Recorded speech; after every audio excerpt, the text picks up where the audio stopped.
Hello, I'm Darian Graham-Smith, PC Pro's technical editor. And I'm Barry Collins, editor of PC Pro. And this week's hot hardware is the very bright, outrageously coloured Nokia Lumia 625. It's a bit of a beast of a smartphone. It follows the trend that we've seen from a lot of recent Android releases of a 4.7-inch display.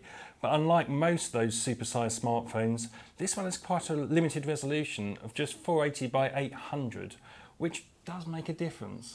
It does and it doesn't. I mean, if you're going to run the latest games and so forth, then maybe you will sense a lack of resolution. If you're going to watch HD videos, you might detect a lack of sharpness, but that's not really where this phone is aimed, is it? No, it's more towards the budget end of the market because, like those other devices we talked about, the S4, the HTC One, they cost you £500 SIM-free.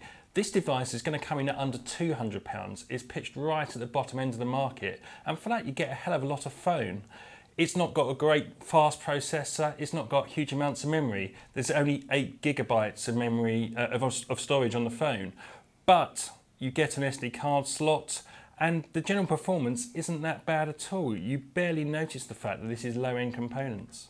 It's quite a fun phone as well. Barry mentioned the colour. Obviously, that's a snap-on back. You can buy lots of different colours, and at the price it's pitched at, it feels like a sensible move for Nokia. I think maybe it's just me, but I think sometimes their phones have seemed a bit stuffy. But this looks like one you could have a play with.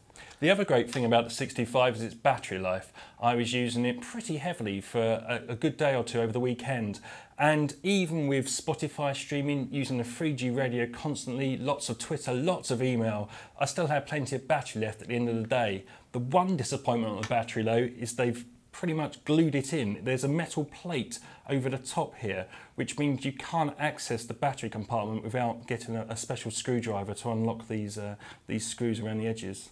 Yeah, it's strange. There's good and bad things about this phone. It's probably not for me. It's not a high-end Android phone. It was the sort that I'd probably buy, but I can see they've identified the market and gone for it. I think it's a really smart phone actually. I think the screen size is great. The resolution is a touch disappointing, but in day-to-day use you don't notice it too much. And there's plenty of power and lots of features here for a very affordable price. Click to subscribe to our YouTube channel and come back every Wednesday for new hot hardware videos.